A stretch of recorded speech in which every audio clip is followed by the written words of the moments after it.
RBCs, platelets. If I remove all the blood cells, RBCs, WBCs, platelets, नीचे क्या बचा? Plasma.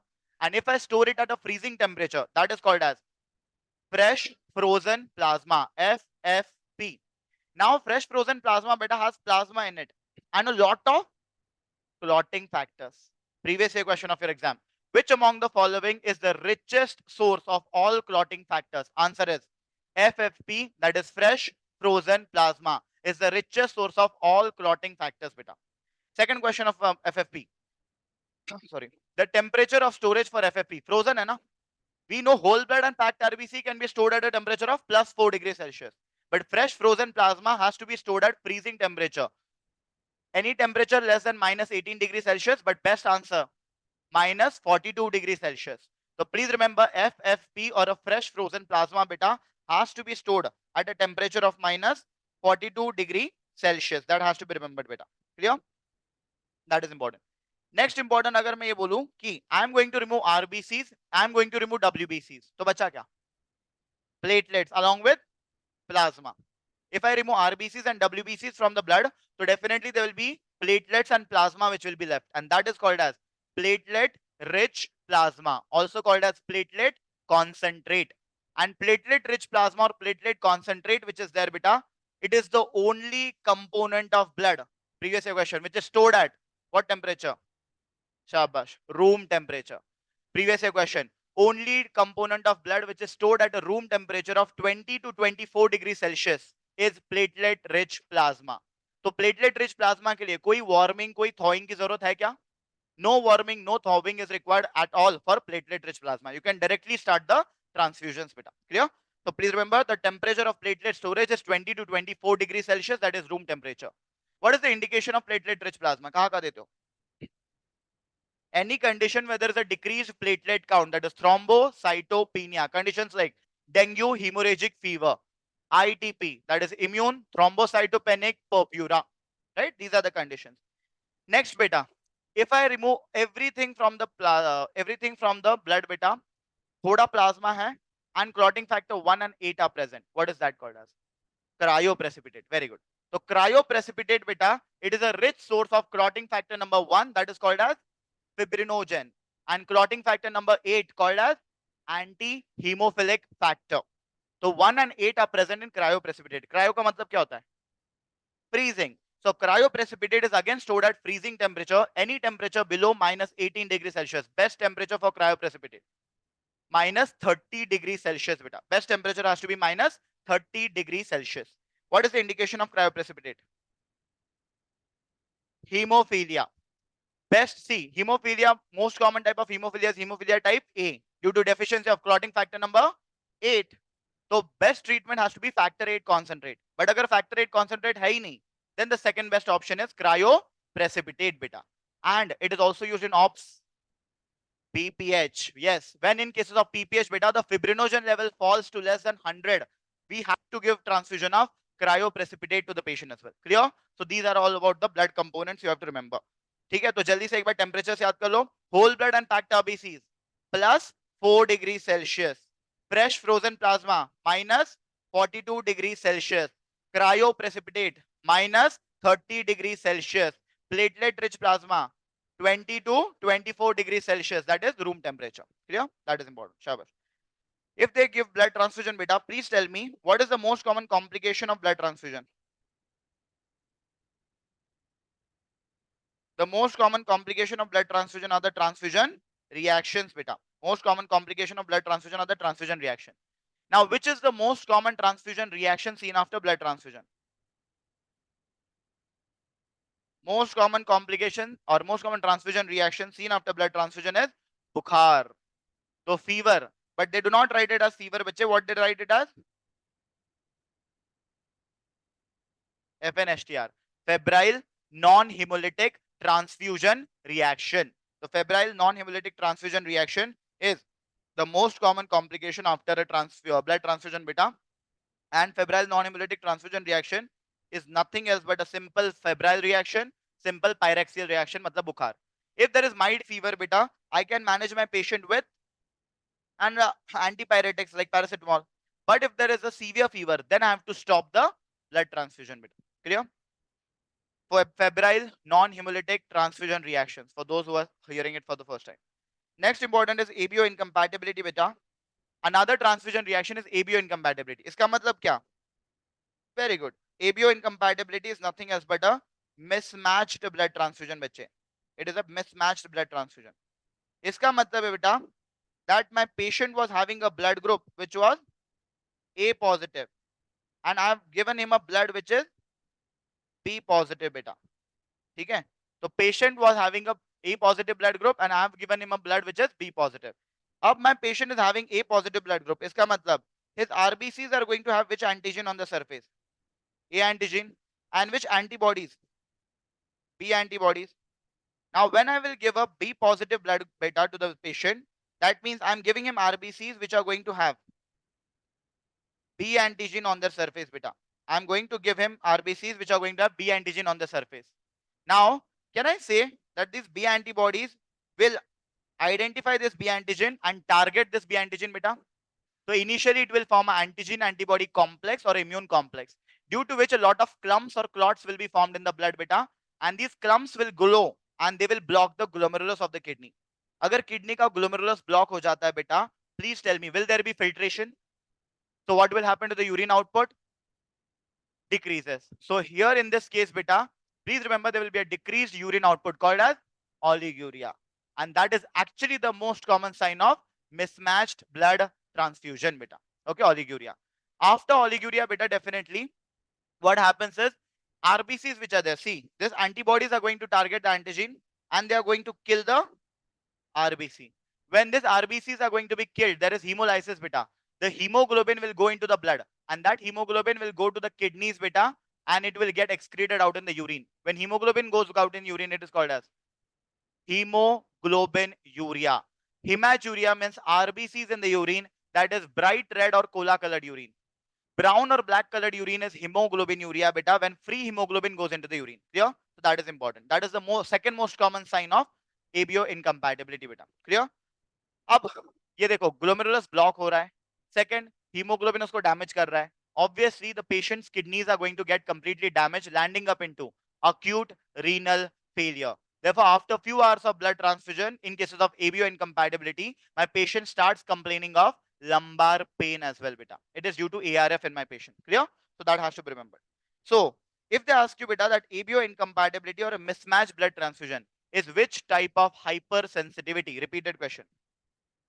Type 2 hypersensitivity beta. Reason is it was due to these preformed antibodies beta why all the damage was happening. So any hypersensitivity due to preformed antibodies or cytotoxic is type 2 hypersensitivity or antibody mediated one. Clear? If they ask you what is the most common cause of ABO incompatibility, very good. Most common cause of ABO incompatibility is nothing else but clerical error beta. That is error or mistake in clerk like work. Matlab, definitely while writing the blood group on the blood bag beta, or while writing it down in the register, or while updating the information in the computer beta, कुछ ना कुछ किसी ना किसी काम में गड़बड़ हुई है. And at that time, definitely, instead of writing A positive blood group, we have written B positive or vice versa. Clear? So that has happened beta. So clerical error is the most common cause of ABO incompatibility or mismatch BT. Most common symptom. Symptom matlab what the patient is going to tell you. Complaint. So patient will say, beta, doctor साहब बहुत जलन much रही है, बहुत दर्द हो रहा है. From whichever vein you are going to give blood transfusion, beta, the patient is going to have a pain and burning sensation along that vein. So most common symptom is going to be pain and heat sensation along the vein, beta. ठीक है? Pain and heat sensation along the vein is the most common symptom that you will find. If they say, beta, what is the most common sign in the patient? Anybody? The most common sign is decreased urine output, that is called as oliguria beta. Followed by the second most common, अगर oliguria option में नहीं है, second is hemoglobin urea beta. Clear? Important is beta if they ask you that what is the most common sign in anesthetized patient. Anesthetized patient मतलब see you are operating the patient, तुम surgeon हो, ठीक है? Your attention is not towards the monitors beta. वो anesthetist का काम होगा, वो monitors देख रहा है. Without looking at the monitors as a surgeon, how you'll identify that the patient had a mismatch BT? Generalized oozing out of blood. उस surgical site से बेटा बहुत ज्यादा खून बाहर आने लग जाएगा. क्यों?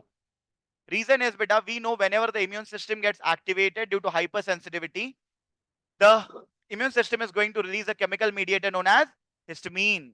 And histamine causes vasodilatation and increases the vascular permeability. Increasing vascular permeability, matlab the blood vessels will become leaky. And a lot of blood leaks out, beta, that causes oozing out of blood from the surgical site. Clear? So most common sign in an anesthetized patient has to be generalized oozing out of blood. Once you have identified that it is a case of a mismatch BT beta, ठीक है, उसके बाद what should be your first step? Very good. तो सबसे पहली चीज करो बेटा, please stop the blood transfusion immediately. So the first step is always stop the BT. Second thing, after stopping the blood transfusion, beta, you have to give three things to the patient. Very good. You have to first of all give an injection which will stop the immune system, and that is nothing else but steroid. So hydrocortisone 100 mg is given to the patient, beta. So injection of steroid should be given. Second, bache, we know histamine is released. So antihistaminic drug known as phenyramine should be given. Phenyramine is Avil. Very good. So Avil or phenyramine has to be given. And third important beta is patient's urine output is decreased. So increase the urine output by giving diuretics. Yeah. So steroids, Avil and diuretics have to be given to the patient beta. Clear? If they ask you after this what you have to do, अगर इससे भी काम नहीं चलता बेटा, then you have to send the patient on hemodialysis beta. और अगर उससे भी काम नहीं होता तो final option is renal transplant has to be done. Please tell me, renal transplant के लिए which kidney is preferred from the donor? Left kidney is preferred from the donor. Why? Left renal vein is longer. As the left renal vein is longer, beta, therefore the left kidney is preferred. Okay.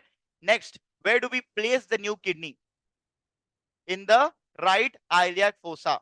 Okay. So please remember the kidney is placed in the recipient in the right iliac fossa. Why? Because we know kidney transplant has maximum chances of rejection.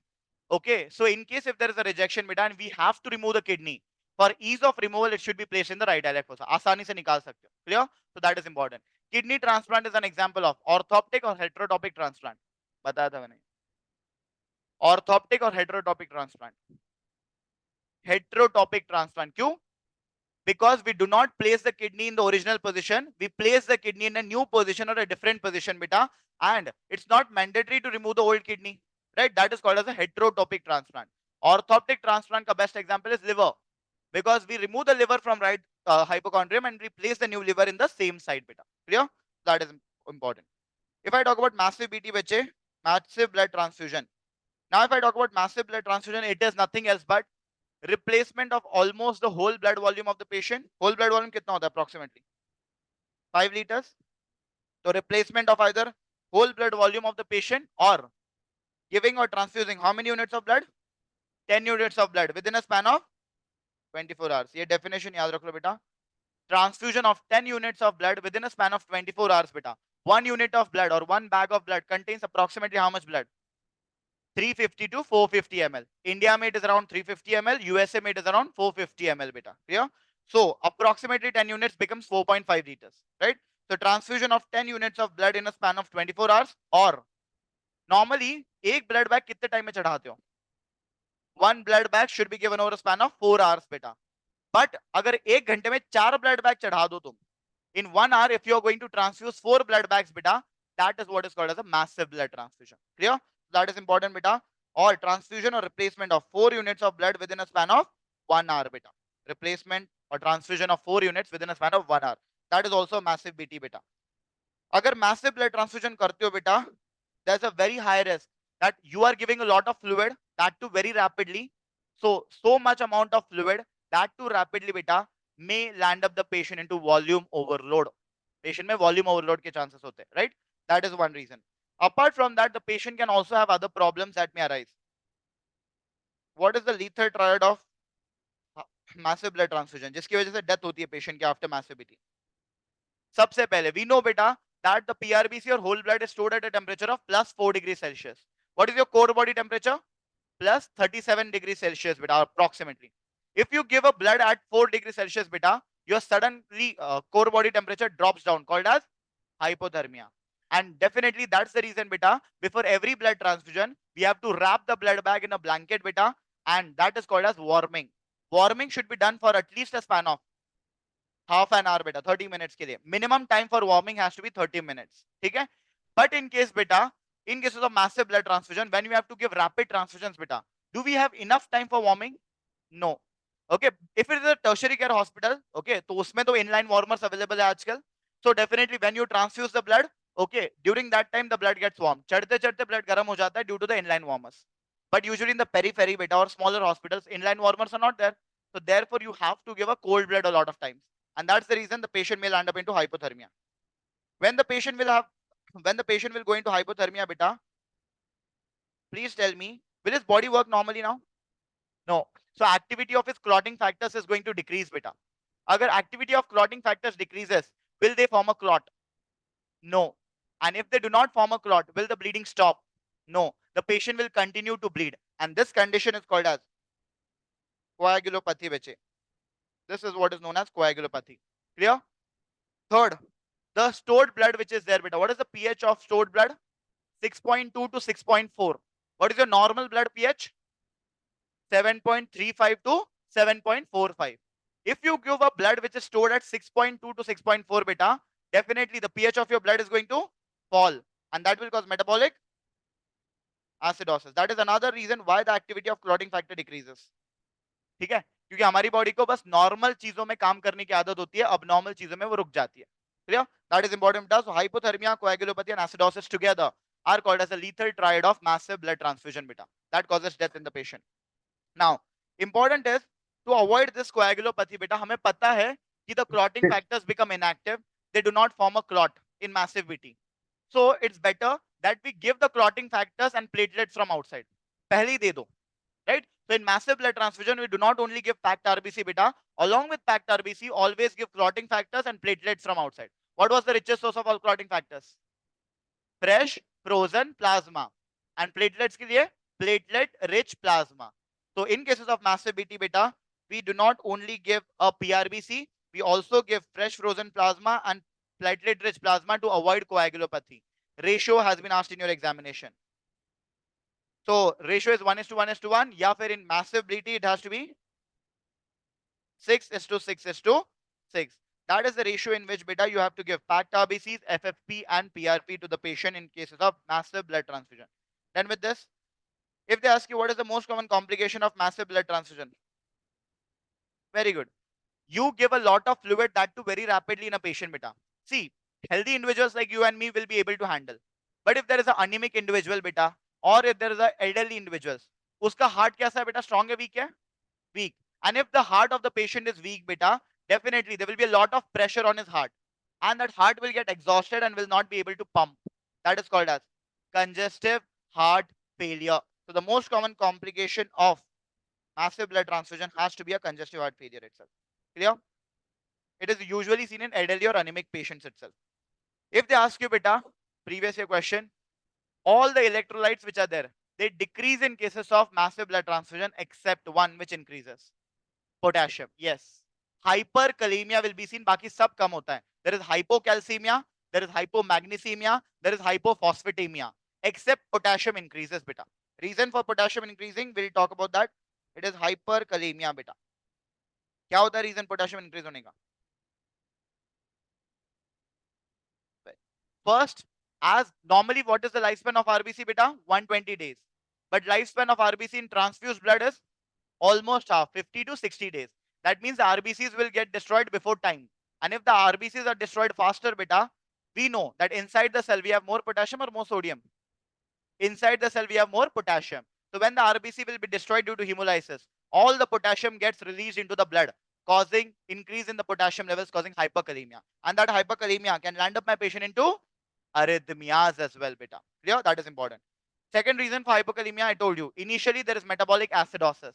And acidosis or H plus ions and potassium are friends. So as there is acidosis, potassium is attracted into the blood. That is the reason.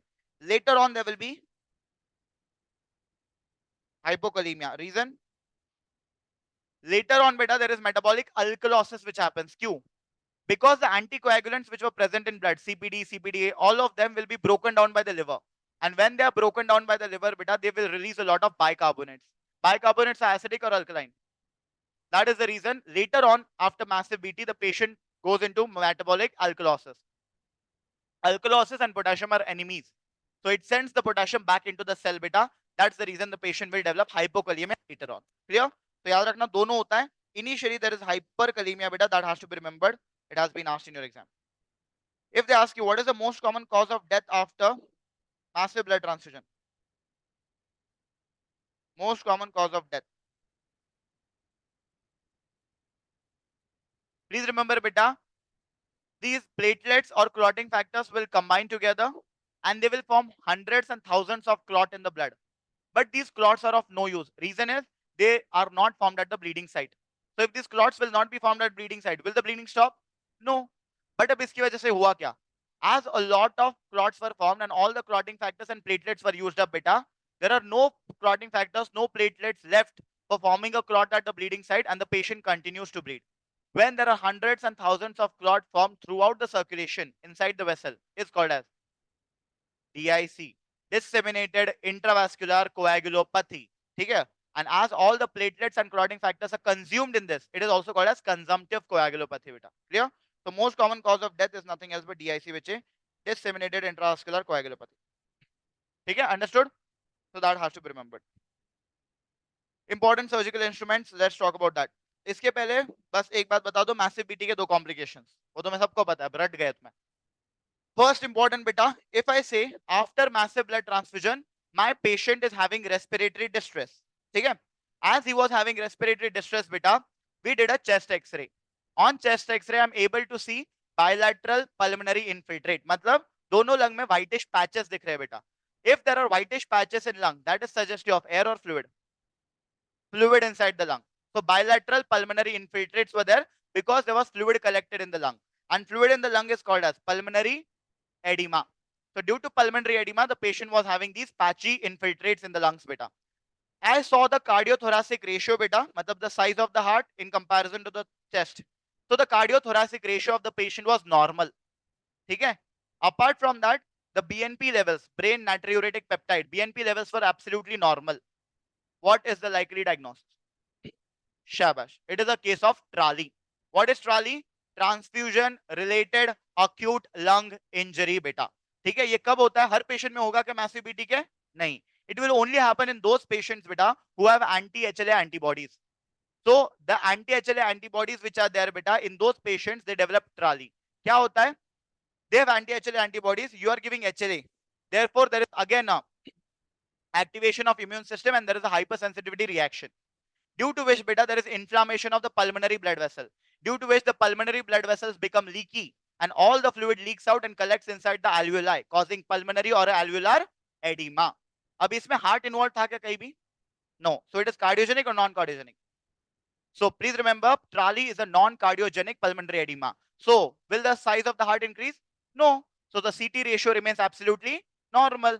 Okay. Will the BNP levels increase? No, they will remain absolutely normal. That is the case of TRALI. Treatment is low volume ventilation beta. Clear? 6 liters per minute. Second condition, when my patient was given a massive BT beta and after few hours my patient starts experiencing again respiratory distress. Okay? But along with respiratory distress, my patient has other features like increase in the jugular venous pressure, facial edema, pedal edema, ascites. ठीक है? Along with that, I have done a chest X-ray. जब chest X-ray करता हूँ बेटा, again it shows bilateral pulmonary infiltrates. Again, that is suggestive of pulmonary edema in the patient. But this time, what I see, there is cardiomegaly.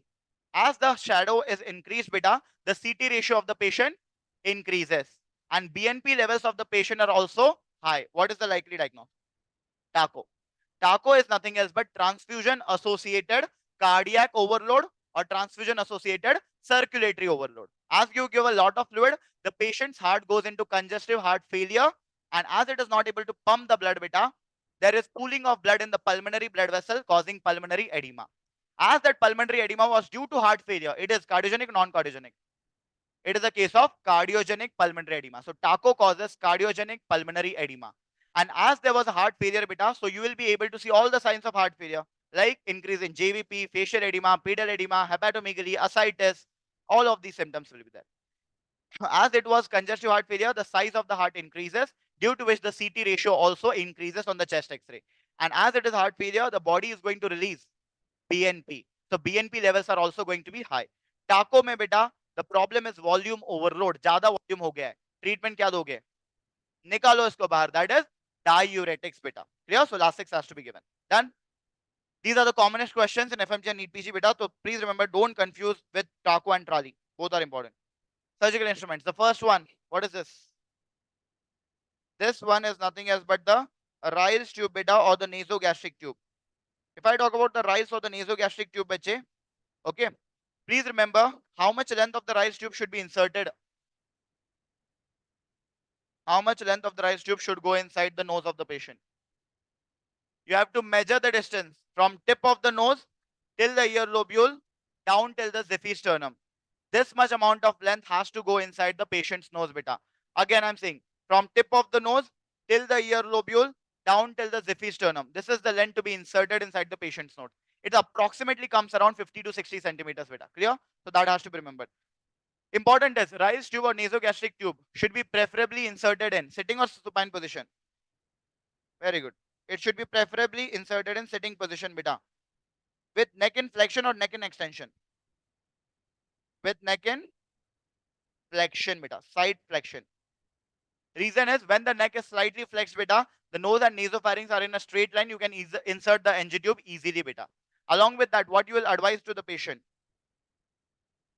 Keep on swallowing or keep on sipping water beta so that the larynx remains closed and the NG tube directly goes only into the esophagus and via the esophagus into the stomach. Once the Ryle's tube or nasogastric tube is placed in the stomach, how do you confirm the correct placement? Connect a empty syringe over here beta and try to aspirate the gastric contents. If you are able to aspirate the gastric contents into the syringe, that confirms that your tube is rightly placed into the stomach. Second,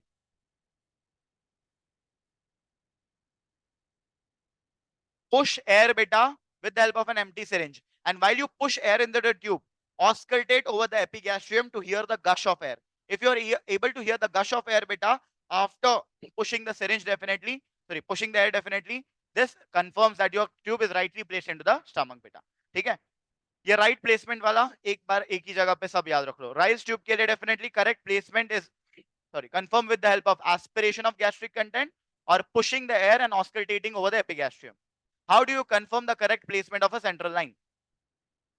X-ray. Very good. So chest X-ray is the one beta which confirms the correct placement of your central line itself. Third, how do you confirm the correct placement of your endotracheal tube? The best method to confirm the correct placement of your ET tube has to be capnography beta, which will measure the end tidal CO2. After capnography, another things can be bilateral chest rise or auscultation of the chest as well. But best has to be capnography. Clear? Koi dikkat? So that has to be remembered. What is the purpose of Ryle's tube beta? Anybody? So it can be used for the purpose of feeding or nutrition के लिए use करते हो. Short term nutrition, long term nutrition. Short term nutrition, less than 2 to 3 weeks beta. Yeah. So feeding के लिए और very good, decompression के लिए. In which condition? Anybody? Intestinal obstruction beta. Clear? So please remember, in cases of intestinal obstruction, we know beta, a lot of gas collects inside the intestinal loops. Okay, and to remove all that gas beta, we have to do insertion of nasogastric tube, which helps in decompression of the intestine. Clear? So that has to be remembered. Okay. So that is important. Next important, if I talk about, is this instrument. What is this? Very good. This is nothing else but the Foley's catheter beta. If I talk about the Foley's catheter, what is the purpose of Foley's catheter? Drainage of urine. So whenever a patient is going to have urine retention beta, we can insert a Foley's catheter definitely, okay, which is used for the purpose of drainage of urine. Important is, याद रखना यहाँ पे balloon या cuff होता है. We know cuff or balloon is also present in the endotracheal tube, or cuff or balloon is also present in a tracheostomy tube. But over there, I've told you always, time and again, that the cuff or the balloon of endotracheal or the tracheostomy tube is never used for fixation. But the cuff or balloon of Foley's catheter is definitely used for fixation. तो यहाँ पे अगर पूछे कि what is the purpose of the cuff over here, it is for fixation of the catheter beta. ठीक है, you ये will insert the catheter हमारे via the ऊपर खर्च urethra. कर नहीं रहा, Okay, खुद कर रहा है। completely once the catheter has gone अरे तो inside, कमा रहे then you हो, have to कुछ कर रहे inflate the हो, cuff जब beta अलग बात, तू बता from यार। this port over here. Clear? And then you will try to pull सब out गांड the फटिंग Foley's दे रहे and हैं। check the correct placement of the Foley's. Now this green one which is there beta, it is the, हमें पता है, the sizes of catheters and tubes are always measured in French. So this green one is the 14 French Foley's used for adult females. The orange one is the 16 French Foley's beta used for adult males. Bache. This black and white ones which are there beta, they are 8 to 10 French Foley's. They are generally used for pediatric patients. Yeah. And this is a three-way Foley's that is generally used for bladder wash. Okay, irrigation of bladder या bladder wash के लिए definitely we have to use them beta. So please remember the purpose is drainage of urine or drainage of bladder जो भी बोलो. Next important beta is, what is this catheter? Very good. This is a Fogarty's catheter beta. It also has a balloon, but it is a longer catheter with a valve. So it has to be a Fogarty's vascular catheter. And what is the purpose of Fogarty's vascular catheter? Anybody? So where do you use the Fogarty's vascular catheter?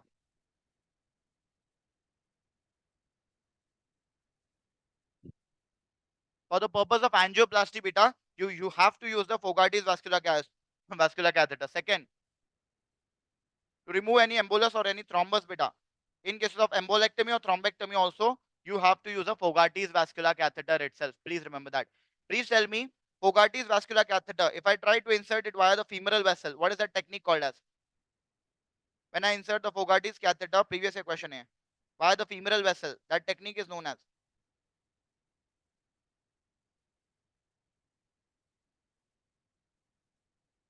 That is known as the Seldinger technique, beta, and Seldinger needle is used for the same.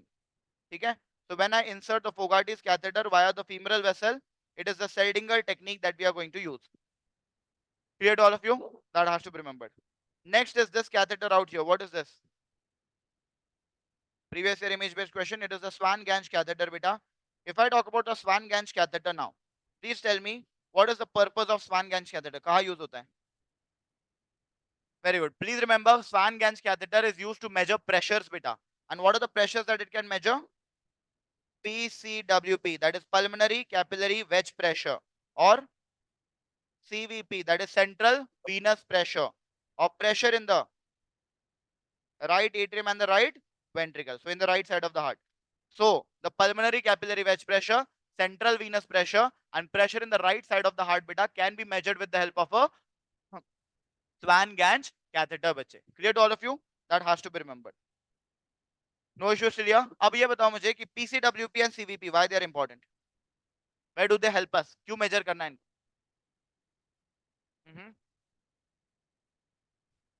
We have discussed that.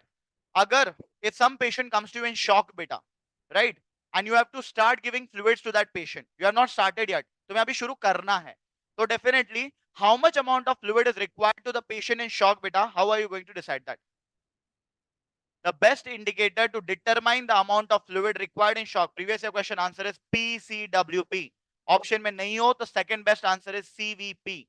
ठीक है? The amount of fluid required in a patient of shock during resuscitation, the best indicator has to be pulmonary capillary wedge pressure or PCWP. Option में नहीं है. Second best answer has to be CVP, that is central venous pressure beta. Clear?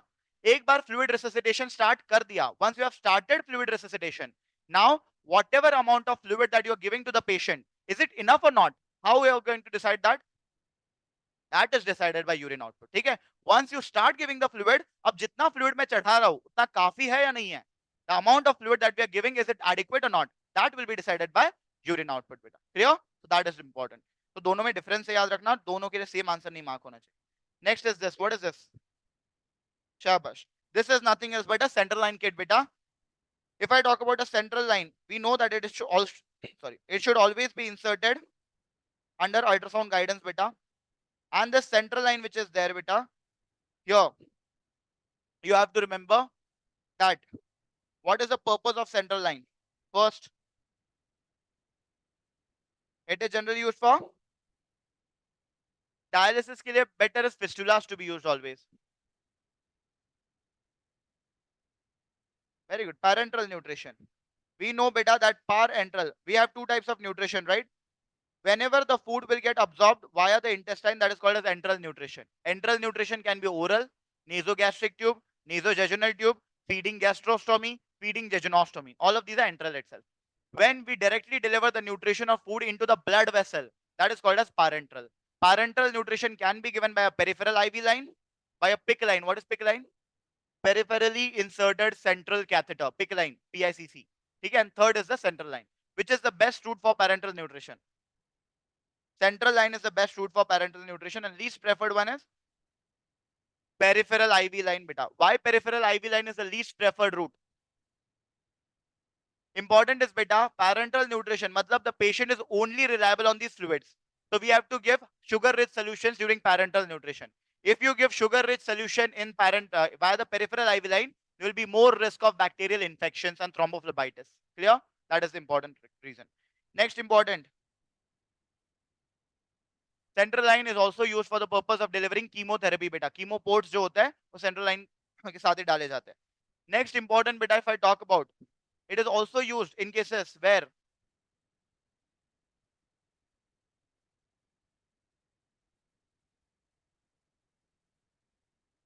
shock, when a patient comes in shock beta, his blood pressure will be crashing down, तो उसके peripheral veins collapsed होंगे.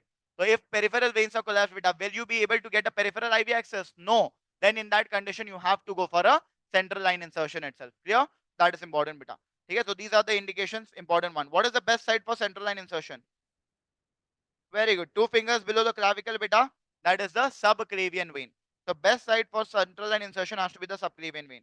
What is the complication that is associated with subclavian vein? Very good, beta. If you go much deeper, you can injure the outer covering of the lung called as pleura. And a lot of air will collect around the lung into the pleural cavity, compressing the lung. And that will cause respiratory distress. And this complication is known as pneumothorax, beta. So we know that this is one of the reasons, beta, why a chest X-ray has to be done after a central line insertion.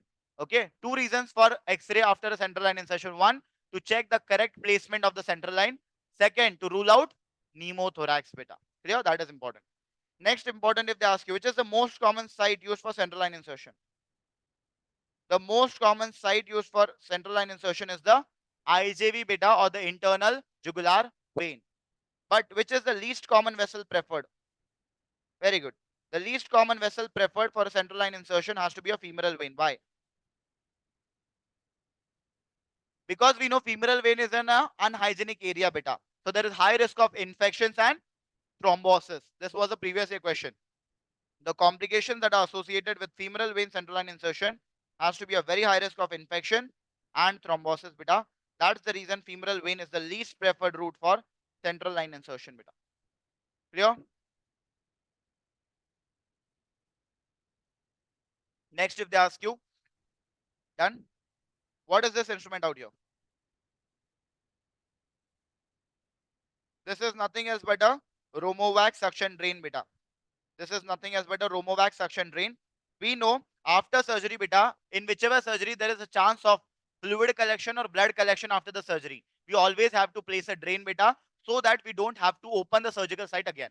ठीक है, तो उसके लिए पहले से ही suction drain डाल दो. Romovac suction drain, which is there, beta, it is a negative pressure drain, definitely, usually placed after with surgeries. MRM, that is modified radical mastectomy, because there can be a lot of seroma which can happen. Most common complication of MRM is seroma, beta. Previous year question again. Okay? And second, it is also placed after thyroid surgeries. Next, this is a miniature version called as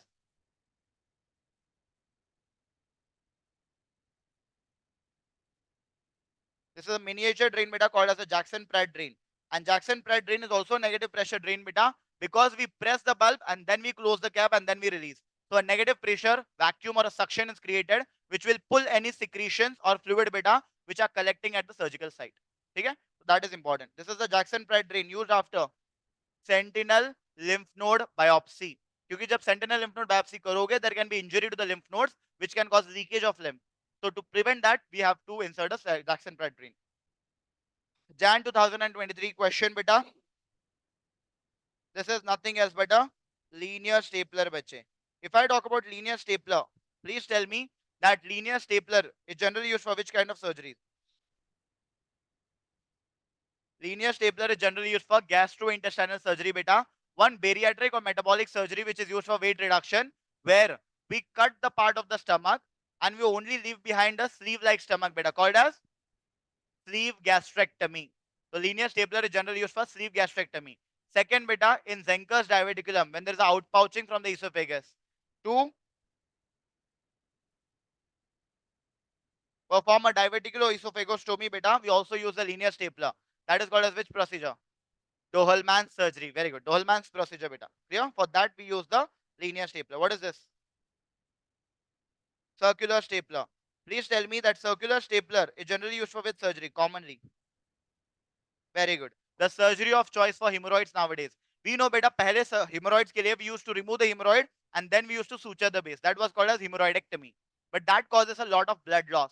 So nowadays we use a surgery where we remove the hemorrhoids and at the same time we staple the base, beta. And that is what is called as a stapler hemorrhoidopexy. And stapler hemorrhoidopexy is done with circular stapler itself, beta. So stapler hemorrhoidopexy is done with this.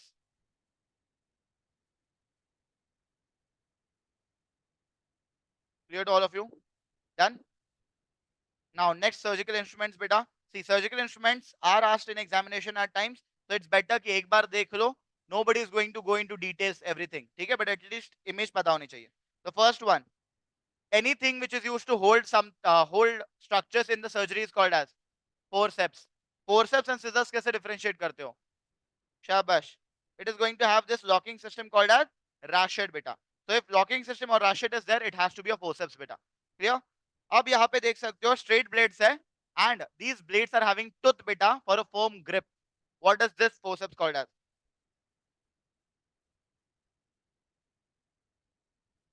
Corcher's forceps, beta. It is known as the Corcher's forceps. तुम Allis के साथ confuse हो रहे हो. Allis will have a curve blade, बेटा. ठीक है, यहाँ पे स्ट्रेट ब्लेड है और टूथ है. तो this is a coachers forceps बच्चे. नेक्स्ट इंपॉर्टेंट, ये ऑब्सगाइनी से भी इंपॉर्टेंट तुम्हारे क्या है ये? रेगलीज है या पाइपर्स है? अचानक आंसर कैसे बदल जाते हैं तुम्हारे? हाँ, हाउ डू यू डिफरेंशिएट रेगलीज and pipers?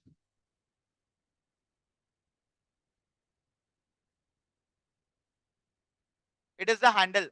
Handle in cases of Piper's forceps is longer. In cases of pelvic outlet forceps, the handle is very, very short. That is how you differentiate. Clear? So Wrigley's pelvic outlet forceps, ये important ऑब्सगैनी से question आ चुका है image based. So please remember, Wrigley's pelvic outlet forceps beta has a shorter handle, but the Piper's forceps has a longer handle. Wrigley's pelvic outlet forceps is used for an instrumental or a forceps delivery, but the longer forceps, Piper's forceps, is used in cases of breech presentation for after coming head. Clear? Next, what is this?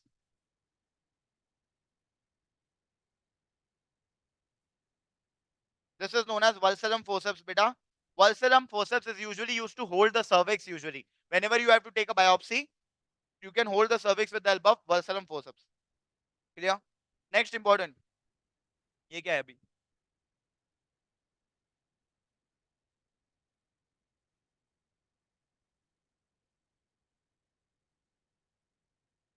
It is the Mayo's travel clip, beta. We know that during surgery, we have to isolate the surgical site with the help of that green color cloth called as surgical drapes. We have to fix that surgical drapes with the help of this Mayo's travel clip itself. Clear? Next important, what is this? Shabash. Here you can see definitely both are flat ends, beta, triangular with fenestrations over here. अगर curved होता तो ये कौन सी forceps हो जाती? Babcock's. Very good. ठीक है, but ये straight है, इसीलिए it has to be the Rampli sponge holding forceps, बेटा. तो जब तुम्हें सर्जिकल साइट क्लीन करनी हो बेटा, you have to hold the sponge or the gauze pieces and clean the surgical site. That is done with the help of the sponge holding forceps itself. So Rampli sponge holding forceps is this. Done with this? Next important, यहाँ पे तो लिखा हुआ है now, this is the mosquito artery forceps. I've always told you बेटा, the smallest artery forceps in the league is called as mosquito. Clear? This is a straight artery forceps बेटा. Straight artery forceps जो होती है definitely it is also called as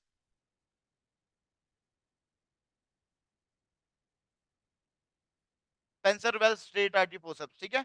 So Spencer Wells artery forceps और straight artery forceps is one and the same thing. Previous year question of your examination, image देके ये पूछा था, what is the purpose of the below given surgical instrument? क्या होता है? Whenever a patient comes to you with bleeding beta, We know the best method to stop bleeding is always direct pressure. But after direct pressure, beta, कुछ तो करना पड़ेगा. So we have to take sutures, beta. But sutures are going to take time, beta. So till that time, we have to close the bleeding vessel. That is called as clamping. So clamping of bleeding vessel is done with the help of straight artery forceps, and that is what is to achieve hemostasis. Matlab to stop bleeding. That was the answer. To achieve hemostasis or to stop the bleeding, beta, we have to do clamping, and for that we have to use the Spencer Wells straight artery forceps. Clear? This is Ali's, beta. Can you see the ends of the forceps are going to be curved over here?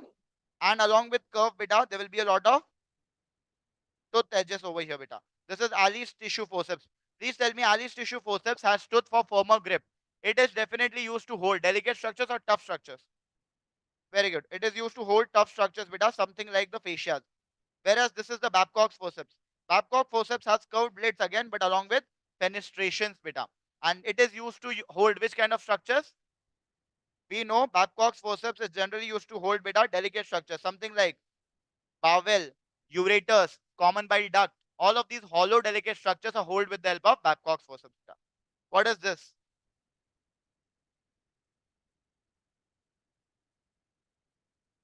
This is a Zerni's retractor. हमें पता है बेटा retractors are what?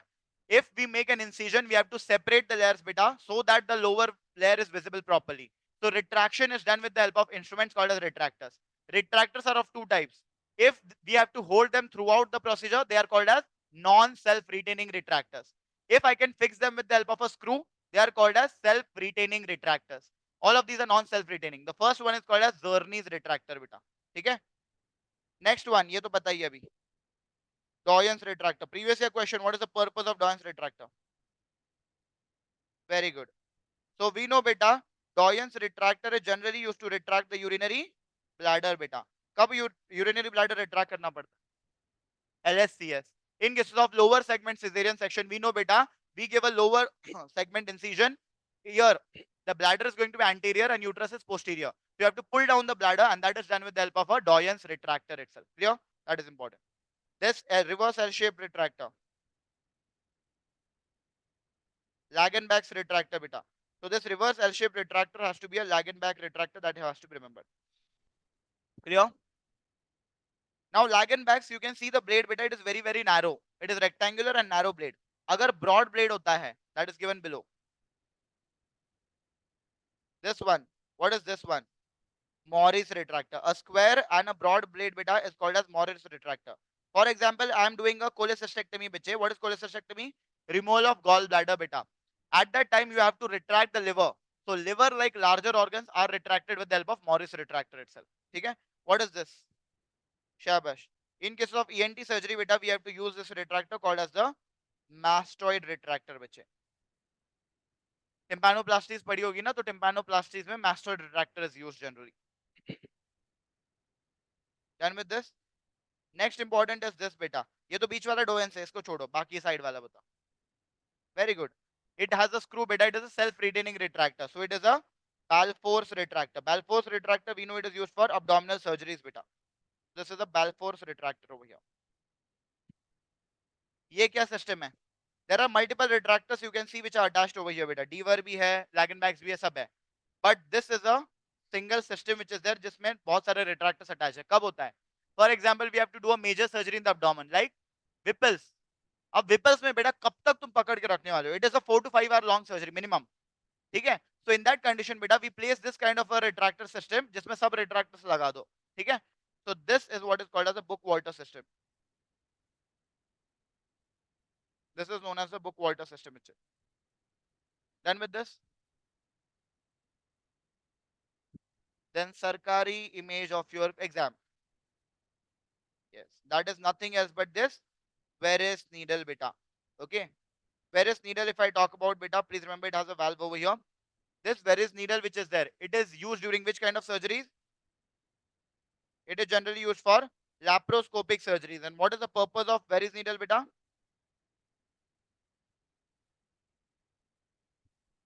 Very good. In laparoscopic surgeries, beta, we know we have to insert longer instruments, beta, and we need to create some space between the organs and the abdominal wall so that we can operate easily, beta. So to create that space, we have to insert or insufflate the abdomen with gas. The gas that is used to insufflate the abdomen is called as CO2. That was again a question, beta.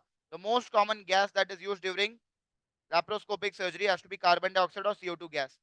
And for insertion of that CO2 gas, beta, we have to insert the Veress needle. So whether I say Veress needle or I say CO2 gas, beta, both of them are for the purpose of insufflating the abdomen with gas, and that is to create pneumoperitoneum. Pneumoperitoneum is gas inside the abdomen or peritoneal cavity. Clear? Done with this? No issues? What is this forceps? This is the only forceps which does not have a ratchet. Very good. It has a curved end, beta. कब use होता है? It is on the dressing trolley, beta. It is used to hold or remove any surgical instruments or gauge pieces, beta. This is the cheetal forceps that we use. What is this retractor? Very good. This is the Jaws thyroid retractor, beta, generally used during thyroidectomy surgeries. This is self-retaining or non-self-retaining? Screw. So self-retaining retractor अपने आप रुक जाता है. So this is the Jaws thyroid retractor. Last one. Very good. This is a lung retractor, beta. ठीक है, this is a lung retractor. Reason is बेटा, अगर lung को होल्ड करना है, रिट्रैक्ट करना है, you can not use a solid retractor, beta, because otherwise the lung will not be able to expand. You have to use this kind of a retractor which will let the lung expand properly. Clear? That is important. These are few surgical instruments. Then sutures. If I first of all talk about the classification, beta, main two classification is, see, if the suture is derived from plant and animal, it is called as natural suture. If it is prepared in the lab, it is synthetic suture. Second important, beta, if that suture gets absorbed on its own within few days, no need of removal, that is called as absorbable suture. But if that suture doesn't get absorbed and we have to remove it after few days, that is called as non-absorbable suture, beta. Classification एक साथ लिख दिया मैंने, so please remember. If they ask you which is the natural absorbable suture, beta, so natural absorbable sutures are going to be catgut and chromic catgut. So catgut and chromic catgut, beta, both are natural and absorbable sutures. Next is a natural non-absorbable suture. Silk. Silk is going to be a natural but a non-absorbable suture, beta. हमें पता है कि skin के sutures बाद में निकालने पड़ जाते हैं. ठीक है? Synthetic absorbable sutures. Synthetic absorbable sutures, beta. One is Vicryl, second is monocryl, and third is PDS. PDS is polydioxanone. ठीक है? सबसे commonest use suture surgery का Vicryl. ठीक है? So please remember, Vicryl, monocryl, and polydioxanone are the three synthetic but absorbable sutures, beta. And last, synthetic but non-absorbable sutures, proline and nylon. ठीक है? तो synthetic and non-absorbable sutures are proline and nylon, beta. ठीक है? Done with this? एक बार जल्दी से. Natural absorbable sutures, catgut, chromic catgut. Natural non-absorbable suture, silk. Okay? Synthetic absorbable suture, Vicryl, monocryl, PDS. Then synthetic non-absorbable suture, proline, nylon. Clear? Shabash. What is this suture? First one. Very good. The first suture that you are able to see in the picture, beta, it is nothing else but the catgut suture. If I talk about a catgut suture, beta, please tell me, previous year question, it is derived from Shabash. So please remember, it is a natural suture, beta. It is derived from sheep's gut. And which layer of the sheep's gut, beta? Very good. It is derived from the sheep's gut submucosa, beta. That has to be remembered. Okay? So catgut suture is derived from sheep's gut submucosa. Second, whenever you open other suture packets, beta, you will never find any liquid. But in case of catgut suture, you find a liquid which is used as a preservative to store the catgut suture. कौन सा होता है वो? Isopropyl alcohol. Isopropyl alcohol is the liquid, beta, or a preservative which is used to store catgut suture. Isopropyl alcohol, अब बता ही दो. It is used as a disinfecting agent. कहाँ पे? माइक्रो में पढ़ा होगा. बताओ. Isopropyl alcohol is used as a disinfecting agent where?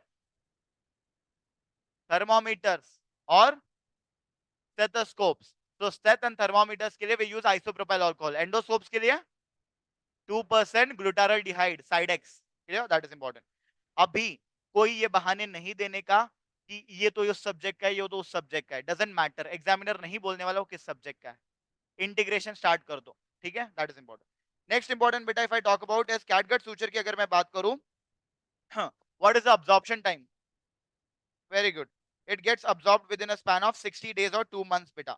ठीक है, so that has to be remembered. Next important is this violet color suture. Violet color suture is known as Vicryl suture बेटा.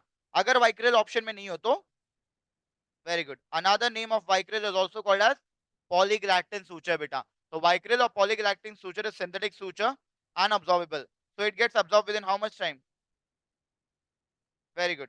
It gets absorbed within a span of 2 to 3 months beta, that is 60 to 90 days bache. That has to be remembered. Second important point about Vicryl beta, that where do we use Vicryl suture? Internally almost सब जगह पे Vicryl use होता है. Previous year question was which among the following suture is used for bladder or bowel repair? Answer was Vicryl. Clear? So for internal organs beta, the best suture to be used is Vicryl. So it is generally used for bladder and bowel repair.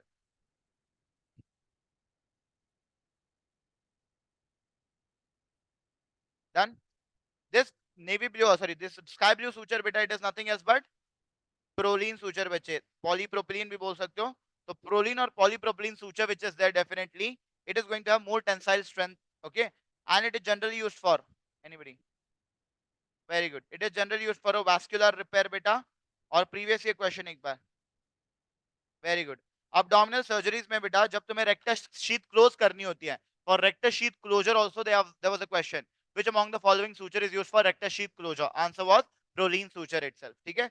So one is for vascular repair beta, and second is for rectus sheath repair or rectus sheath closure. Second, if they ask you beta, for ophthalmological surgeries, what is the suture used? It is ethylon या nylon. ठीक है, तो nylon sutures are commonly used for ophthalmological surgeries. But कौन सा वाला? 10 या 10-0? 10-0, 11-0 nylon beta. Because higher the number, thinner the suture. Please remember that. ठीक है? Important is needles are attached to the sutures beta. There are two types of sutures. If I cut the needle in between, and if the body of the needle is completely round beta, this is called as round body needle. And if I cut the needle in between beta, and if I get a triangular edge, this is called as a cutting or a reverse cutting needle. Which one is used for tougher structures? So अगर scalp suturing करनी हो बेटा, you have to use a cutting or a reverse cutting needle. Clear? क्योंकि sharp edge है इसमें. So cutting or reverse cutting needle is generally used for tough structures. Round body needle is generally used for delicate structures beta, or internal organs के लिए, for example. Understood? Next important beta is about the knots over here. If I talk about the first knot, identify. क्योंकि exam में तो image आएगा, exam में बाकी कुछ नहीं पूछेंगे. Very good. Here you can see beta there are two throws taken followed by one throw. If there are two throws followed by one throw beta, this is the surgeon's knot. And we know that surgeon's knot is the most secure or most insecure. Very good. Surgeon's knot has to be the most secure kind of a knot beta which will not slip off easily. The second kind of knot beta, here you can see both the blue ends beta. Okay, the blue thread, both the ends of blue thread are going above the loop beta. So is there any crossing? No. अगर crossing नहीं है मतलब ये कौन सा suture है, कौन सी नॉट है? Very good. Square knot, also called as reef knot beta. So this is a square or a reef knot. It is secure or insecure? Secure kind of a knot beta. ठीक है? So if both the threads are above the loop, it is a square or a reef knot beta where there is no crossing. और last knot देख रहे हो बेटा. One thread goes below the loop, another thread comes above the loop beta. So crossing is present. और अगर crossing है, that means it has to be a granny's knot, जो normally sweater में होती है बेटा. Therefore you might have seen if one knot in the sweater comes out, the whole line you can pull out beta. That is the granny's knot. मतलब granny's is secure or insecure? Granny's knot is a very insecure kind of a knot. We do not use this granny's knot beta. Clear? अब suture removal भी बताई दो. Please tell me earlier suture removal should be done from which side of the body? Face. Very good. The reason is more of the time the suture stays, it is going to leave behind marks beta, and you do not want any marks on the face as such. Clear? So facial sutures are removed after 3 to 5 days. Okay? Neck and scalp sutures 5 to 7 days beta. Neck and scalp sutures 5 to 7 days. Thorax and perineal sutures 10 to 12 days. Okay? Thorax and perineal sutures 10 to 12 days. And abdominal sutures after 12 days beta, 12 to 14 days. Clear? So that is the timing for suture removal. What is this over here? कौन सी वाली? Very good. This is nothing else but a monopolar cautery beta because it has single end over here. So this is a monopolar cautery. You can see monopolar cautery has how many buttons? Two. So it has two functions as well. The yellow button is used for cutting the tissue and the blue button is used for coagulation beta. Very good. ठीक है. Monopolar cautery में beta, we know that if the circuit is not complete, will the current flow? No. So इसीलिए the current comes from the machine beta, cautery machine. It passes via the cautery, it passes via the tissue, cuts or coagulates the tissue, and then the current goes via the patient's body. And how does the current exits via the patient's body? Cautery pad से बेटा, and it comes back to the machine बेटा. तो यहाँ पे circuit complete हो गया. Please remember, if a cautery pad is not attached to the patient, will the monopolar cautery work? No. Monopolar cautery will not work if the circuit is not complete. First thing. Second important, if the cautery pad, we normally attach it on the thigh beta, it is a well vascularized area. ठीक है? अगर cautery pad is not properly attached on the thigh, what will be the problem? Burns. This is important beta. If cautery pad is not properly attached on the thigh, it can cause burns at the site. Clear? So that is important. Now, here the current is passing by the patient's body beta. Now, please tell me, if a patient was having pacemakers already beta. Pacemaker is an electronic machine which takes control of his heart rhythm. Now, मुझे ये बताओ, if an external current is flowing by the patient's body, won't it interfere with the pacemaker? And therefore it is going to disturb the pacemaker beta, and that will cause disturbance in the rhythm of heart, leading to arrhythmias. So as there is a risk of arrhythmias beta, we know that monopolar cautery is absolutely contraindicated in patients with, so that is important. So please remember, pacemakers wale patient mein monopolar cautery is absolutely contraindicated because there is a risk of arrhythmia over here.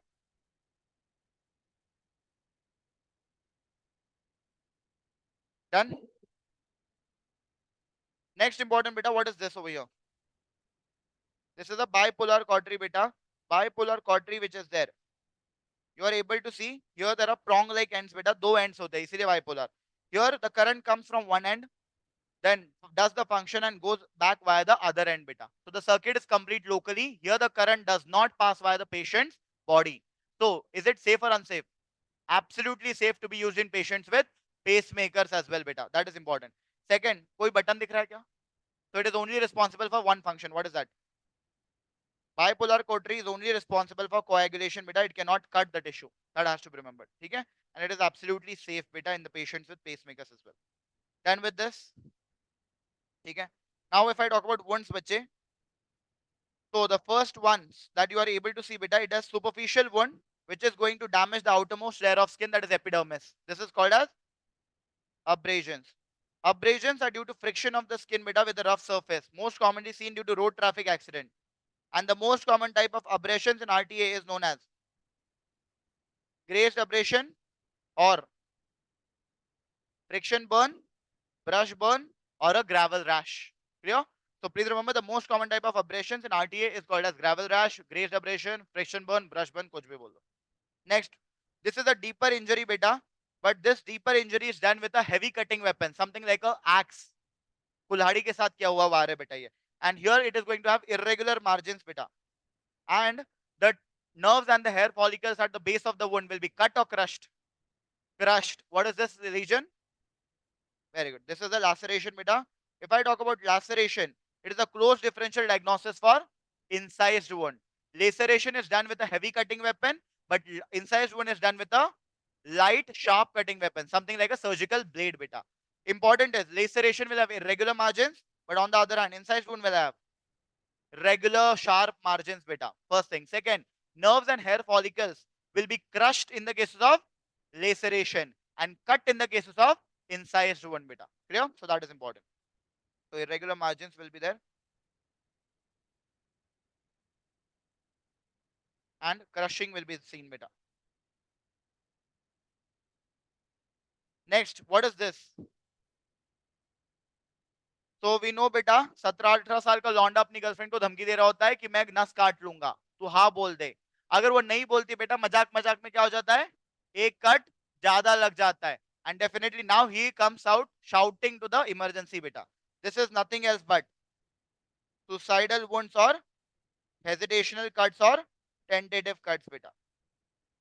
So suicidal wounds, hesitational cuts, tentative cuts,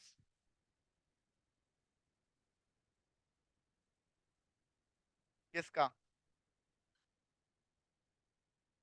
चलो, कम back. ठीक है. Next important बेटा if I talk about is this one. What is this? Avulsion injury और a डीग्रविंग injury बेटा. तो अवल्जन और डीग्रविंग में क्या होता है? Definitely a flap is separated beta from the underlying structures. A flap of skin gets separated. This is what is called as a avulsion injury or a degloving injury bache. If I talk about avulsion or a degloving injury beta, previous year question was here the plane of separation is between which layers of the skin? Between deep fascia and subcutaneous tissue. So the separation is beta between the subcutaneous tissue and the deep fascia. So the plane of separation is between subcutaneous tissue and deep fascia beta. That has to be remembered. Clear to all of you?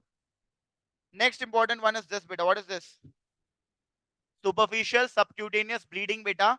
Okay, due to which discoloration is seen onto the skin, called as contusion or a bruise beta.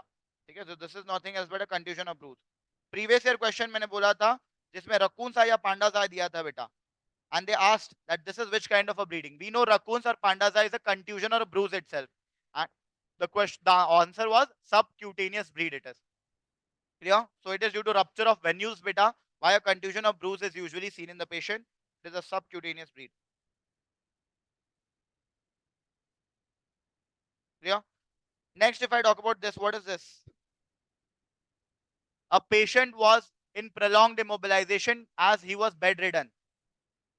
Bed source or pressure source beta. So definitely bed source or pressure source which are there beta, they happen in patients who are bedridden bache and they are having prolonged immobilization. Why?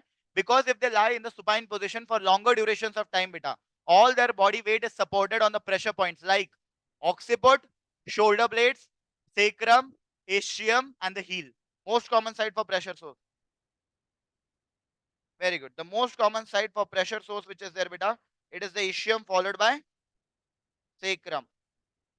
So ischium followed by sacrum is the most common site for pressure source beta. As the blood supply to the skin over here decreases, it undergoes necrosis and ulceration beta. That is what is a pressure or a bed sore.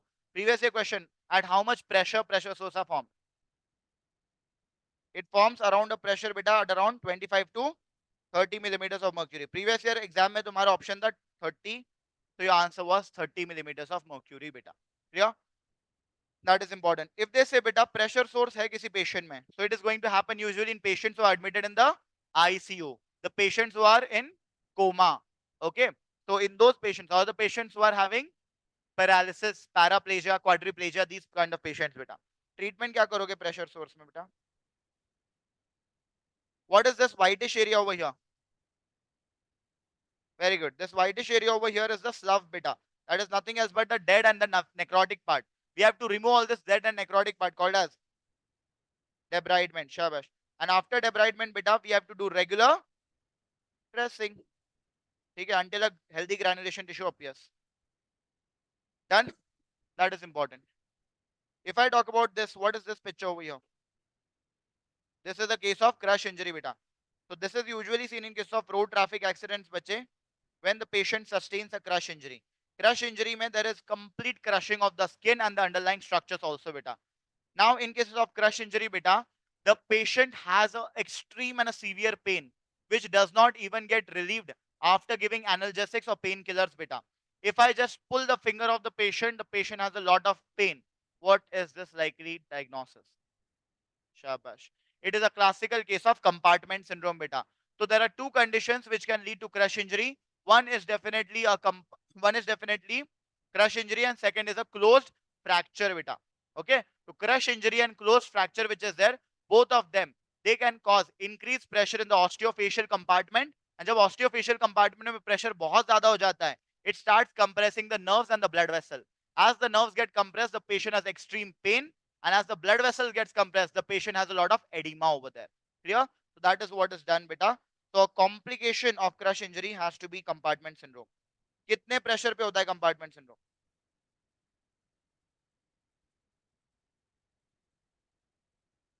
Compartment syndrome happens when the pressure in the osteofacial compartment exceeds more than 30 millimeters of mercury. Easy, दोनों के लिए same है. It happens when the pressure in the osteofacial compartment exceeds more than 30 millimeters of mercury, beta. What is the treatment? Easiest one. Very good. Here we have to make multiple incisions on the fascia so that definitely the fascia which is there, beta, it relaxes and the pressure is relieved. That is what is called as fasciotomy, beta. Repeated question of your exam. Fasciotomy. And crush injury hota hai beta. Here after proper or thorough cleaning, we have to do debridement, and after that we have to close, beta. If there is a lot of tissue loss, then we have to close it with the help of flaps. Clear? So flaps can be used as well for closure. Now whatever kind of wound it is, beta, it is going to heal. Wounds heal by which intention?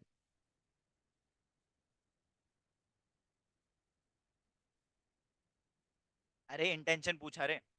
मैंने ये बोला था कि clean wounds will heal by primary intention, मतलब without leaving behind any scar. And dirty or untidy wounds will heal by secondary intention, मतलब leaving behind a scar, beta. Please remember, can an untidy wound heal with primary intention without leaving a scar? Yes, बोला था. कब? A untidy or a dirty wound can also heal, okay, without leaving behind a scar with primary intention when it is treated in the first 6 hours, because the golden period of a wound, previous year question of your exam, golden period for a wound is the first 6 hours of the wound, beta. Now when the wound healing occurs, beta, what is the hallmark of wound healing? Important one line is pathos related. Granulation tissue. Very good. The hallmark of wound healing or wound repair is granulation tissue, beta. First important thing. What is the hallmark of granulation tissue?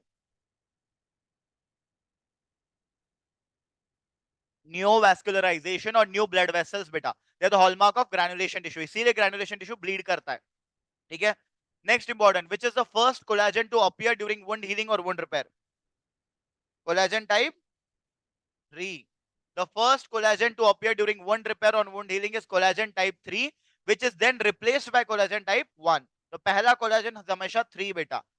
Then when the wound heals, beta, it can lead to deposition of a lot of collagen and fibroblast, and that can lead to formation of a scar. Sometimes the scars can be bad or adverse, beta. There are two types of bad or adverse scar. The first one, when there is over deposition of collagen and fibroblast, but all of that is within the wound limits, beta, it is called as.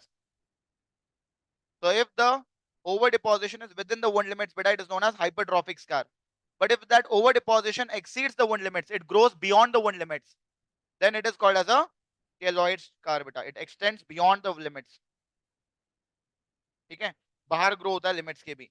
Now please tell me which one is familial. Keloids are familial, beta. That means अगर माँ में था तो बच्चे में भी हो सकता है. Which one is more common in children, beta?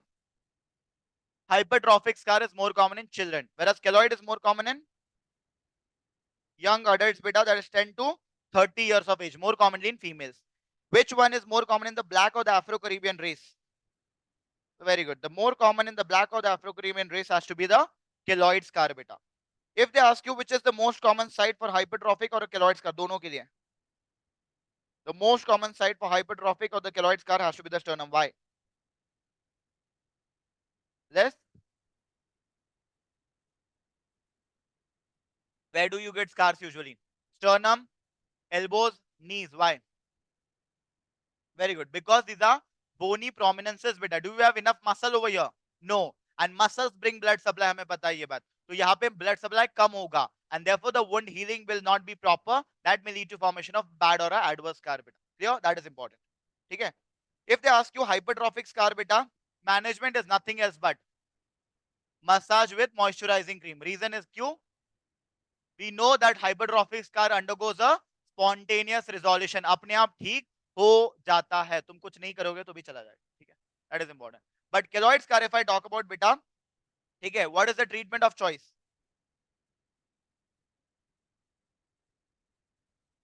Shabash. So please remember, beta, the treatment of choice is nothing else but intralesional or a intrakeloidal injection of a steroid. And what is that steroid called as? Triamcinolone. So treatment of choice is definitely intrakeloidal or intralesional injection of triamcinolone. But if they ask you, is there a chance of recurrence after injection of triamcinolone? Yes. So अगर वो पूछता है कि what is the best treatment, then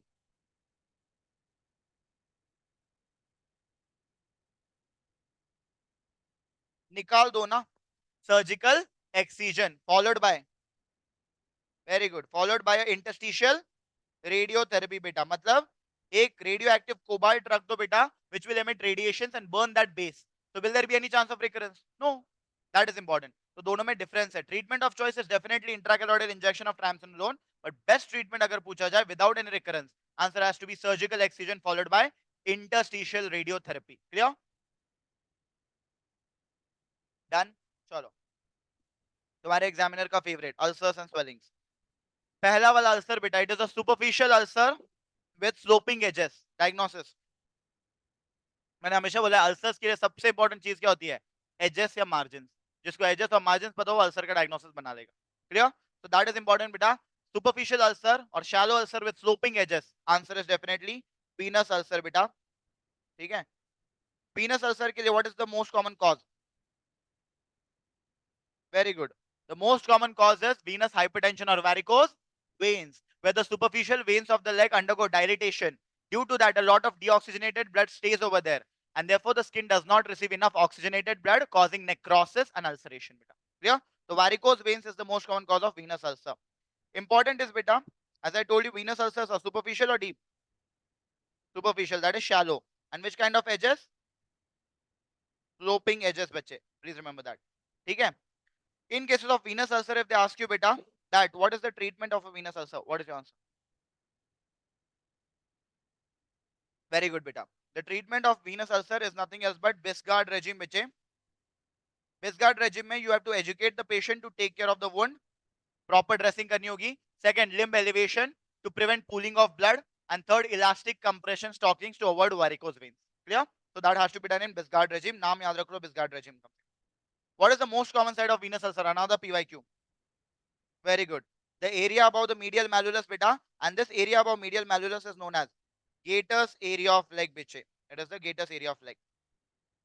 Next, this is another ulcer again seen at the medial malleolus, beta, but this is going to be deeper and it is going to have punched out edges. This is the arterial ulcer, beta. So we know arteries are deep. So arterial ulcers happens due to blockage in the arteries, beta. It is a deep ulcer which is seen, and it is going to have which kind of edges? Punched out edges. Please tell me, punched out edges are seen in which another condition? इसमें दिखते हैं. तीन conditions बोली थी मैंने. One, syphilitic ulcer. Second, arterial ulcer. And third, trophic ulcers. So syphilis, arterial and trophic ulcers will have punched out edges, beta. How do you differentiate a arterial ulcer from a trophic ulcer? क्योंकि location बहुत बार same होती है. Very good. Which one is painful? Arterial ulcers are painful, beta, because if artery is blocked, there will be decreased blood supply to the nerves, causing a lot of pain, beta. Clear? And trophic ulcers are seen in patients of diabetes mellitus and leprosy, जहाँ पे nerves क्या हो जाती है? Damage. Therefore, the trophic ulcers are going to be painless. Clear? So that is important, beta. Here the ulcers are going to be extremely painful. Treatment is nothing else but, beta, क्या करते हो? Revascularization has to be done. That is removal of the blockage, and regular dressing has to be done. Next important is this ulcer in the sole of the foot, beta, or in the heel of the foot is called as, so this one is a pressure sore also, beta, but pressure sore is also an example of which ulcer? Trophic ulcer itself. If I talk about trophic ulcer itself, beta, so batao, trophic ulcer is usually seen in patients suffering from diabetes mellitus and leprosy. In both these patients, the nerves are going to get damaged. So both these patients will have painful or painless ulcers? Painless ulcers, beta. Okay, so here also the ulcers are going to have punched out edges. But the difference from arterial ulcers, these are going to be painless ulcers. And that is one of the reasons, beta, why the diabetic ulcers may develop into diabetic foots, beta. Reason is, ये क्या होता है, patient को जब injury होती है बेटा, patient को पता ही नहीं चलता, because there is no problem as such. Patient gets to know late. ठीक है, when the ulcer has increase. First. Second, the patient will keep on doing dressing and dressing, beta, but the ulcer doesn't heal. Why? Because, beta, more sugar in the patient's blood, so more sugar in the tissues also, causing recurrent bacterial infections. That does not let the ulcers heal, beta. And due to that, definitely, beta, the patient may have a prolonged healing, and therefore patient पागल हो जाता है 2 महीने के बाद, वो regular dressing नहीं करता रहता, इसीलिए it develops into diabetic foot. Clear? That is important. Treatment क्या होगा? रेगुलर ड्रेसिंग बेटा, ठीक है। सो डेब्राइडमेंट करना है अगर नेक्रोटिक टिश्यू है, and regular dressing has to be done at times बेटा, वंस अ वीक और ट्वाइस अ वीक। कौन सी ड्रेसिंग करते हो? वंस और ट्वाइस अ वीक कौन सी ड्रेसिंग करते हो बोला था मैंने? ड्रेसिंग डेली होती है। मैं ये बोल रहा हूँ एक या 2 बार वीक में कौन सी स्पेशल ड्रेसिंग करते हो? Very good, vac dressing.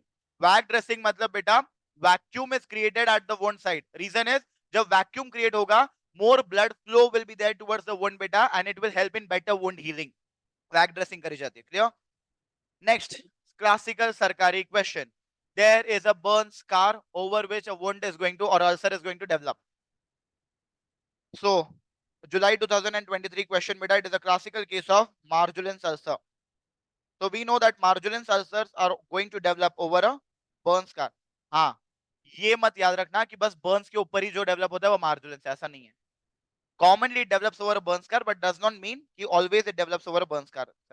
But हाँ, for your examination they will definitely mention burn scar. ठीक है?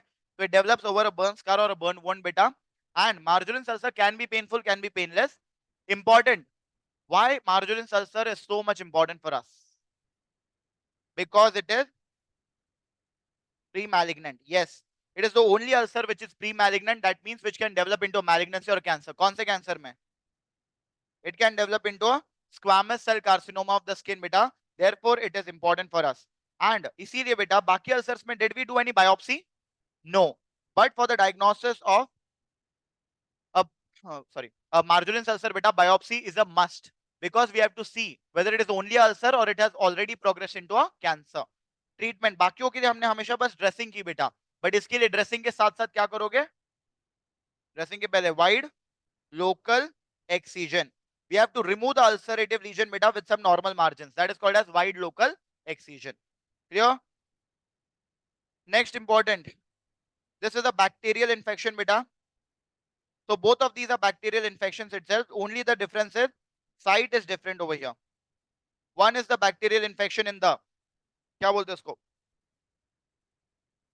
Pulp space of the finger beta. One is the bacterial infection in the pulp space of finger. Second is the bacterial infection in the nail bed. So bacterial infection of pulp space of finger is called as Phelon. Very good. Bacterial infection in the pulp space of finger is Phelon. And bacterial infection of nail bed is known as Paronychia. Which one is the most common infection of hand? Very good. Paronychia is the most common infection of hand beta. That is the one liner. Most common cause for both of them is the same bacteria. Very good. The most common cause for Phello or Paronychia beta has to be Staphylococcus aureus itself. Obviously, in both the conditions, there will be signs of inflammation and pus which will be filled beta. Therefore, treatment दोनों के लिए same है. What is that? Obviously, bacterial infection है तो antibiotics. If there is pus, we have to go for drainage of the pus. And third important thing beta, which one can lead to a distal phalanx osteomyelitis, infection of bone? कौन करेगा? Phello. Phello beta, this infection is very close to the distal phalanx, therefore it can cause a distal phalanx osteomyelitis. ठीक है? Whereas which can spread to the nail plate? Paronychia spreads to the nail plate also beta. Therefore paronychia में management में और क्या add हो सकता है? Partial nail excision. This was a previous year question, whether it is required or not. Partial nail excision may be required in cases of paronychia if the nail involvement is seen. Clear? So that is important. कोई दिक्कत नहीं है. Viral infection, if I talk about beta, viral infection in the pulse space of finger is called as herpetic whitlow. Why herpetic whitlow it is called as? Because the most common virus responsible is the herpes simplex virus. 1 या 2? Most commonly 1. ठीक है? That is important. Treatment क्या होती है उसके लिए? Acyclovir. 19-20 का सरकारी question. Here you have an ulcer beta in the shin of the patient or leg of the patient with inward turned edges. Inward edges are called as, very good, undermined edges. Please tell me undermined edges. मैं 3 cases बता रहा हूँ, जल्दी जल्दी बताना. First case, when there is a 14-year-old child beta from a poor socioeconomic status who comes to you with ulcerative lesion on the neck with undermined edges, he gives a history of swelling on the neck beta in the lateral aspect. Okay? The child also has a long history of low grade fever and weight loss. Tubercular ulcer. So tubercular ulcer is going to have undermined edges. Second, painful genital ulcer and painful lymphadenopathy. Chancroid. So chancroid is also going to have undermined edges. And third, patient of inflammatory bowel disease, mainly कौन सा Crohn's या ulcerative colitis, or a patient of rheumatoid arthritis develops ulcerative lesion on the shin with undermined edges. Pyoderma gangrenosum. Shabash. So please remember, beta, pyoderma gangrenosum is ulcerative lesion on the shin of the patient. It develops in patients who are suffering from a chronic inflammatory disease. Conditions like IBD, mainly ulcerative colitis, or RA, that is rheumatoid arthritis, beta. Ulcerative colitis की history हमेशा आई है exam में. Clear? Next 21-22 का सरकारी question of your exam. A red color rash beta which keeps on changing the sides, that is, it is a migratory rash with a central clearing beta. What is this called as?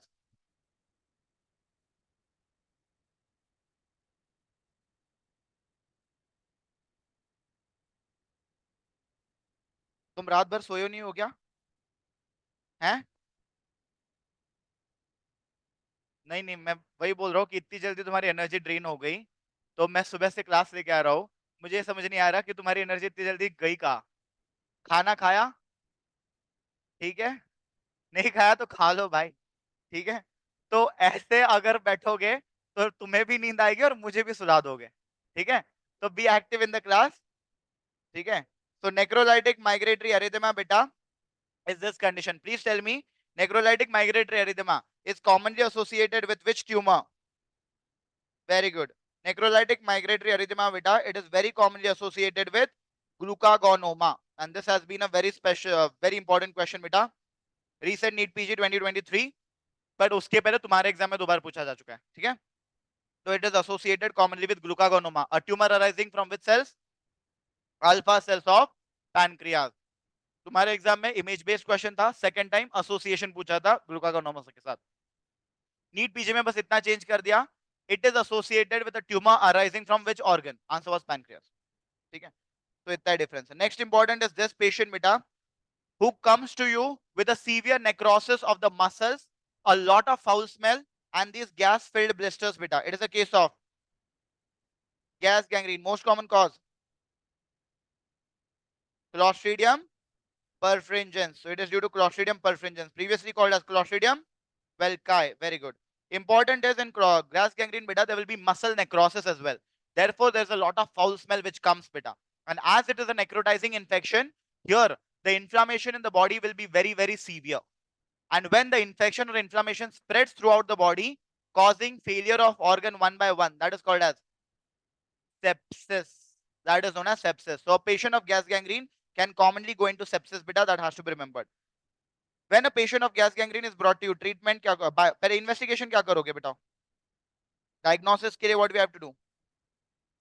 Biopsy with culture. You have to take a biopsy and send it for a culture beta. Because unless and until you do a culture, you will never be able to understand what is the real cause. Treatment. First line.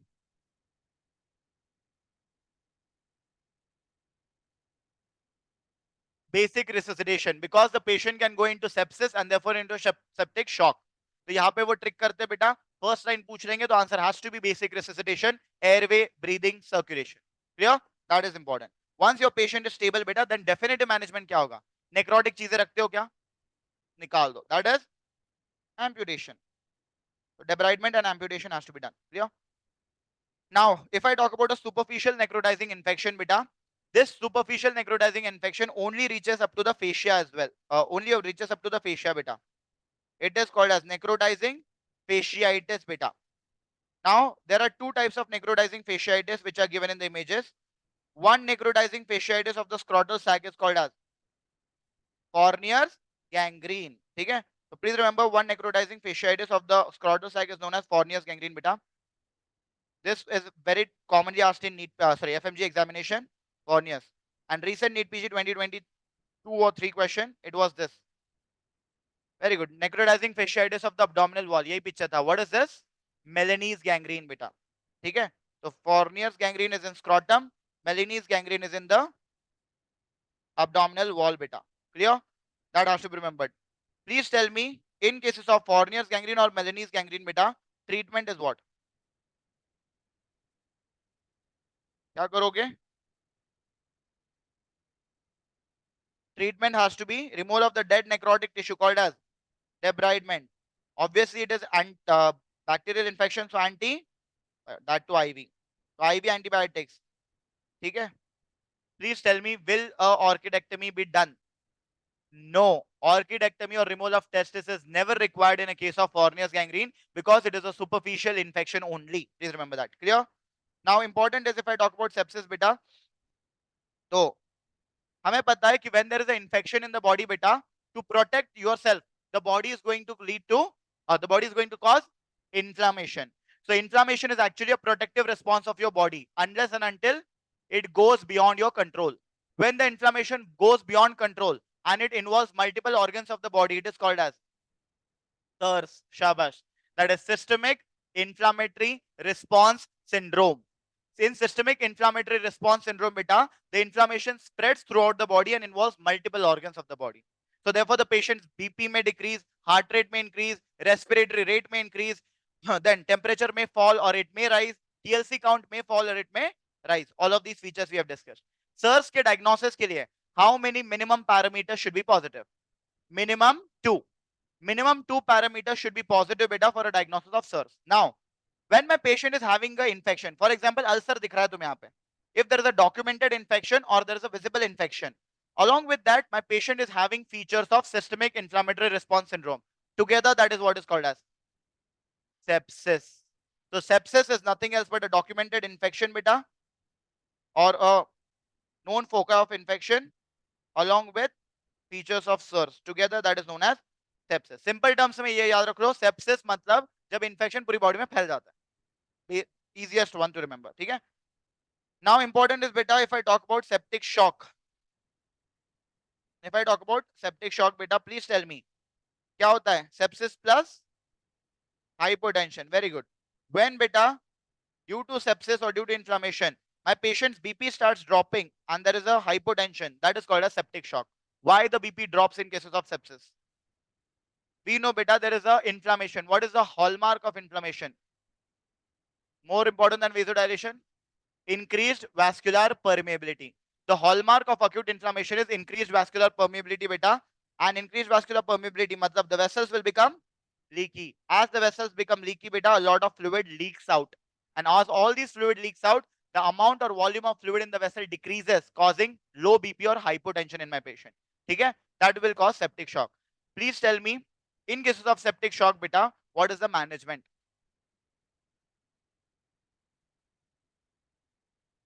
Very good. Please remember beta, hypotension in cases of septic shock is unresponsive to fluids. अगर तुम बस fluids देने वाले हो तो किसी काम के नहीं है. This was a previous year question जिसमें option A में IV fluids था, option D में IV fluids plus IV antibiotics था.